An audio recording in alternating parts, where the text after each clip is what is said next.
Hey, what's up, everybody? Gonna do a video, another rookie mistakes video today, but first I want to plug the patrons. Thank all you guys who've signed up. I really appreciate the support. And if you're someone who wants to reach out to me and ask specific questions about skate tricks, the only way I'm going to be answering those going forward, as I've been saying in the past few videos, is through the Patreon. There are tiers from $1 all the way up to $25, where you, like my man Anton Chisolm, can get a one-on-one video lesson with me. We went over some specific things about his ollie and him trying to ollie up onto an obstacle, and I gave him some guidelines so that he can implement to help get his ollie up there. He's been sending me videos to mark his progress. If that's something that you're interested in, then feel free to join. Everybody gets access to the Q&As where they get to ask me specific questions and I address them in a video. So let's get into this rookie mistake. And this one is not skating.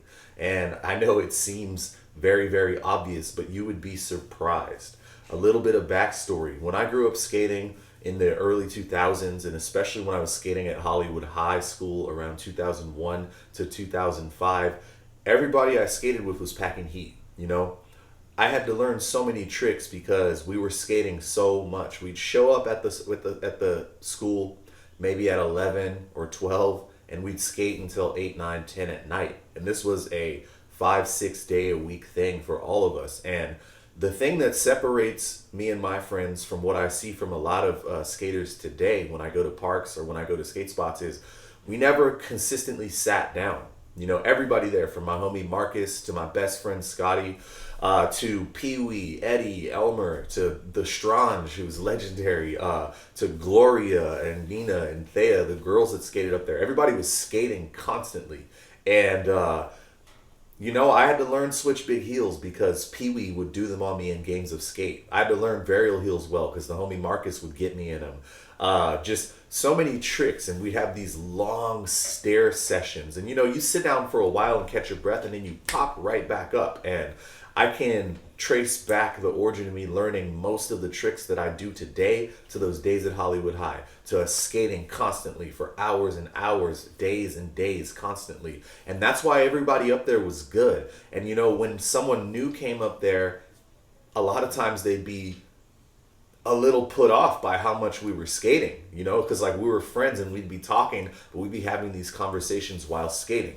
And what compelled me to make this video is that a lot of times nowadays I'll go to the skate park and people will ask me for help with tricks. And if I'm having a particularly bad day with my own skating, I'm more than happy to take 10 or 15 minutes and help break down a trick for somebody else, because at least I'm enjoying skating in some way and at least I'm contributing something that day. But there are a few kids or a few people who I see take the time that I spend with them and just keep working on the trick. But the majority of people, you know, I'll spend some time working with them on a trick and then they'll go sit down and then eventually they'll leave and I won't even see them having tried the trick anymore. And I just wanted to communicate with you guys that this is a big rookie mistake.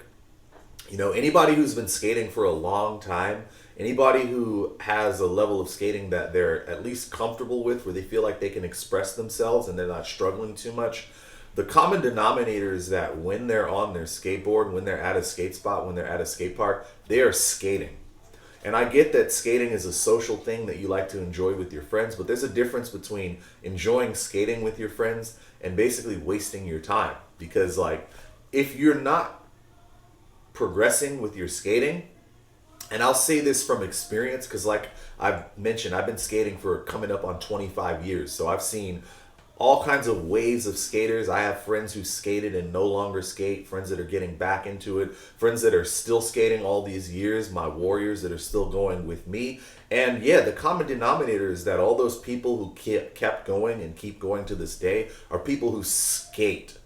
And especially when you get older, like myself, I was just talking about this last night with my best friend while we were watching the fights. He was saying like, man, like, cause he's big into jujitsu now. And, you know, he'll go and he's like, man, like I can't do 2 or 3 jujitsu sessions in a day. Like, he's like, I can't believe how we used to do one session for like an hour of skating the flat ground, and then we'd stop and take a little break for 5 or 10 minutes, and then have another hour, 2 hour session. And we do that 3, 4, 5 times in a day sometimes when we were kids. That's why we're all good. To this day, my homies who haven't skated in a year can pick up their board and go to the skate park and like board slide the handrail at Lincoln Skate Park, you know, like, and I'm talking about dudes that like are professional photographers now and hadn't skated in 3, 4 years, but like that muscle memory sticks with you.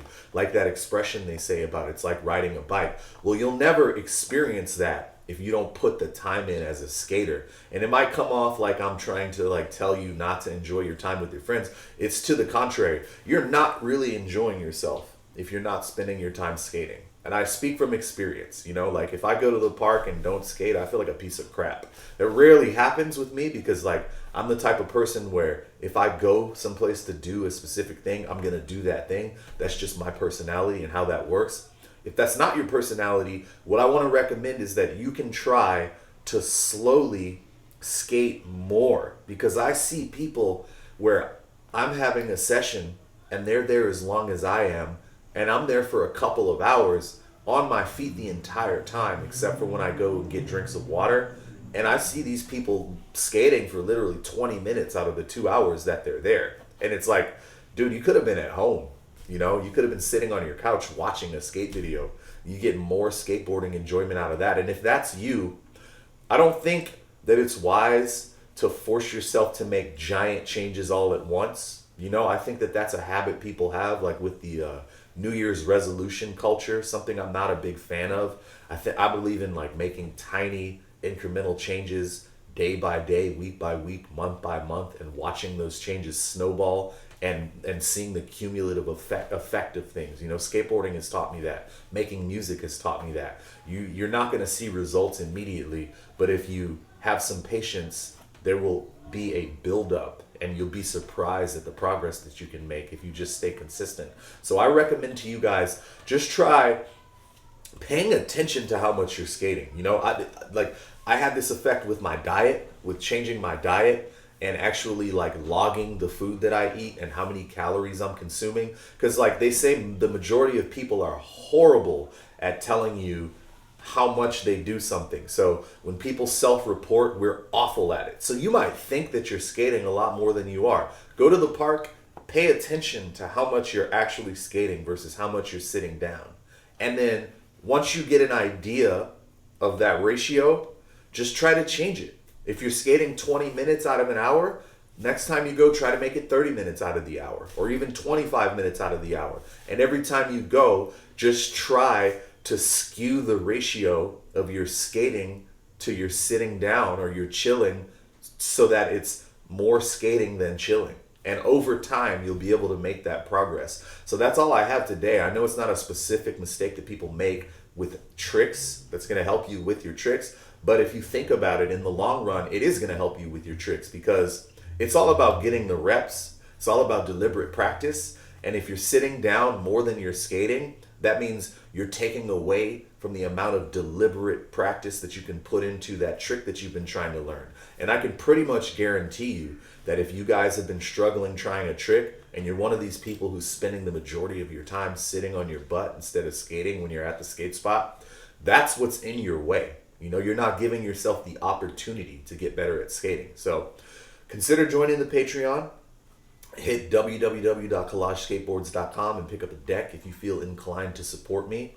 And let me know down in the comments if this helped you, if there's something that you want me to cover. Obviously, the patrons are going to have first priority on choosing which tutorial videos I make. I have some that are in the works right now, by the way, so look out for those. And enjoy skateboarding. Peace.